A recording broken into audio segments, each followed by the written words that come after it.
First ମତେ କାକି ଡାକିଲେ ଘରକୁ। ରାଧା ସେଠି ଡାକିଲେ କହିଲେ ଆସନି ତମେ ଦେଇଯିବ ତମ ଦୋକାନରୁ ସଉଦା। ମୁଁ ଗଲା ପରେ ମତେ ଗୁଲାବ ସେଠି କହିଲେ ଏଠି ଟିକେ ଶୁଣନି। ମୁଁ ଗଲା ପରେ ପଛପଟରୁ ରାଧା ସେଠି ଯାଇ ମୋ ଚୁଟି ଧରିନେଲେ। ଧରିଲା ପରେ ଗୁଲାବ ସେଠି ମୋ ହାତ ଦୁଇଟାକୁ ଧରିନେଲେ।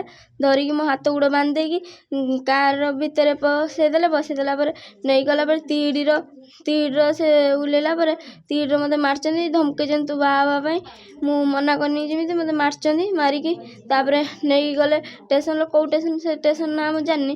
ସେ ଷ୍ଟେସନର ମୋତେ ନେଇଗଲେ। ତାପରେ ମୁଁ ଜଣକୁ କହିନି ମୁଁ ମୋତେ ହେଲ୍ପ କରିଛି ଯେମିତି ସିଏ ଆସିକି କହିଦେଲା ପରେ ମୋତେ ଟ୍ରେନ୍ରେ ମାରିଲେ। ଧମକେଇଲେ ଯେ ଟ୍ରେନ୍ରେ କହିଲେ ଯଦି ତୁ କାହା କତିରେ କିଛି କୁହାକୁହି କରିବୁ ତତେ ଏଇ ଟ୍ରେନ୍ରେ ଠେଲିକି ମାରିଦେବୁ।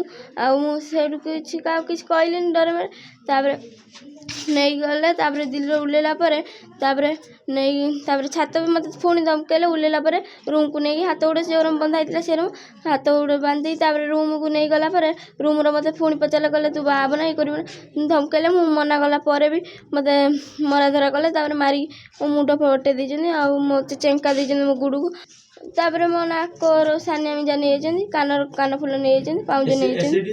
ଏସିଡ୍ ତାପରେ ମୋତେ କ'ଣ କହନି ଗୁଲାବ ସେଠି କହିଲା ଯେ ମୁଁ କହିନି ଯେମିତି ମୁଁ ଗୁଲାବ ସେଠି ନା କହିମି କନେ ଆଉ ସିଏ ଗୁଲାବ ସେଠି କହିଲେ ଯେ ଏସିଡ୍ ତାକୁ ଢାଳିକି ମାରିଦିଅ ସେପଟେ ଫେଙ୍ଗି ଦେଇ ଆସିବ। ଫେରିନୁ ସେ ତାଙ୍କ ସାନ ଭାଇ ଯେ କହିଲେ ଯେ ଆଉ ସେ ଭାଇ ସେ ବୁଝିନି ତାକୁ ନେଇ ଛାଡ଼ି ଦେଇ ଆସିବା।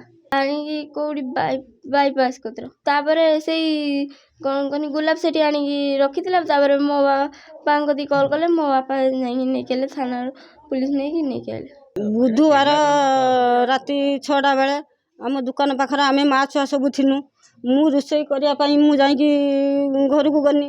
ଆସିକି ଦେଖି ସାରିଲା ପରେ ମୋ ଝିଅ ଆଉ ନାହିଁ। ଆମେ ସବୁ ଖୋଜାଖୋଜି କନୁ। ଖୋଜାଖୋଜି କରିସାରିଲା ପରେ ଆମେ ଯାଇକି ଥାନାରେ ଏଫଆଇଆର୍ ଦେନୁ। ଏଫଆଇଆର୍ ଦେଇ ସାରିଲା ପରେ ଆମେ ଆଉ କାହାରିକି କିଛି କୁହାକୁହି କଲୁନୁ। ତାପରେ ମୋ ଝିଅ ଯାଇସାରିଲା ପରେ 2 ଦିନ ପରେ ଯାଇକି ମୋ ଝିଅ କାହା ମୋବାଇଲରୁ ଫୋନ୍ କଲେ। କରିସାରିଲା ପରେ ସେ ଜାଣିସାରିଲା ପରେ ମୋ ଝିଅକୁ ଢେର ମାଡ଼ ଗାଳି ଭଲ ଦେଇଛନ୍ତି। ଦେଇସାରିଲା ପରେ ମୋ ଝିଅକୁ ଚେଙ୍କା ଦେଇଛନ୍ତି। ବାନ୍ଧିକି ହାତ ଗୋଡ଼ ଛାତ ଉପରେ ପକାଇ ଦେଇଛନ୍ତି। ଆଉ ଚେଙ୍କା ଦେଇଛନ୍ତି। ହାତ ଗୋଡ଼ ଚେଙ୍କା ପକାଇ ଦେଇଛନ୍ତି। ମୋ ଝିଅକୁ ପତର ଭାତ ଦେଇଛନ୍ତି ଖାଇବା ପାଇଁ। କୁକୁର ଚାଟିଲା ଭଳିଆ ଚାଟିକି ଖାଇଛି ମୋ ଝିଅ। ବେଲା ଦେଇଛନ୍ତି ତାକୁ ଝାଡ଼ା ଫେରିବା ପାଇଁ। ଅଭିଯୋଗ ଥାନାରେ କରିଛୁ। ଏ ବାବରେ 3 ତାରିଖ ଦିନ ଆମେ ହେଉଛି 3 ତାରିଖ ଦିନ ଆମେ ହେଉଛି ଅଭିଯୋଗ କରିଥିଲୁ ଥାନାରେ। ପୁଲିସ କି ଏଫଆଇଆର୍ ଦେନୁ। ପୁଲିସ ବାଲା କହିଲେ ହଉ ଆମେ ହେଉଛି ସବୁ ଫୋନ୍ ଦ୍ୱାରା କଣ୍ଟାକ୍ଟ କରିକି ଆମେ କେଉଁ ଜାଗାରେ କ'ଣ ଅଛି ଆମେ ଧରିବୁ।